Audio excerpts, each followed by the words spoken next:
Les clubs de rugby yvelinois sont passés par toutes les émotions cette saison. Le Sky Rugby fêtait sa remontée en honneur après 3 ans d'absence. Pour leur retour, les Saint-Quentinois ont lutté jusqu'à la fin du championnat pour s'assurer le maintien et terminent finalement à la 6e place du classement. Il ne faut pas rajouter une seule chose, il faut toujours rajouter plein de petites choses pour que ça se passe bien. Il va falloir être meilleur physiquement, il va falloir être meilleur, quelques joueurs qui viennent un peu plus chanceux sur les blessures parce qu'on a bien chargé cette année en blessures, donc ça arrive, mais l'an prochain on aura peut-être moins de malchance là-dessus et après c'est toujours progresser quoi. C'est-à-dire que là au match aller on a fait 3 victoires et au match retour on a fait 3 victoires plus un nul, donc c'est mieux. Dans le championnat de promotion honneur, le promu Montigny-le-Bretonneux a également flirté avec la zone de relégation pendant la première partie de la saison. Mais les Ignymontins ont réussi à se remobiliser à partir de janvier pour terminer avec un bilan de 8 victoires pour 10 défaites et une 6e place au classement. C'est toujours difficile après une saison comme l'année dernière où nous n'avions perdu aucun match de l'année. C'est vrai on peut avoir l'impression d'avoir fait une saison finalement moyenne.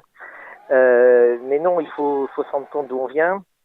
C'est la première fois que le club est en promotion d'honneur depuis 10 ans. Donc non, il ne faut pas être déçu. Du côté de la Fédérale 2, Plaisir promu cette saison restera dans cette division la saison prochaine. Les Plaisirants ont officiellement validé leur maintien sur le terrain de Daumont début avril.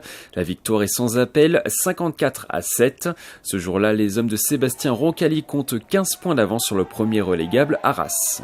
Sportivement et de par le travail effectué par les joueurs et tout le staff et les dirigeants, je pense que c'est tout à fait mérité. Ouais. C'était vraiment très important, on prépare vraiment des choses, on s'est projeté sur plusieurs années, donc c'était vraiment important de se maintenir cette saison. Ouais.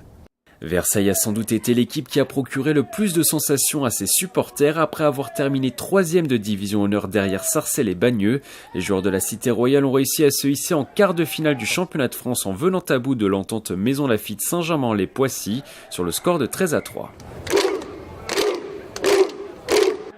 Un parcours historique qui s'est finalement stoppé en quart de finale du championnat de France. Versailles s'incline 11-0 contre l'un des favoris Chalon-sur-Saône.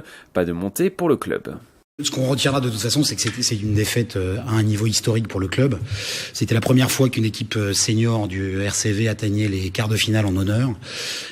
Donc vous avez marqué l'histoire du club. Voilà, les joueurs ont marqué l'histoire du club avec leur staff.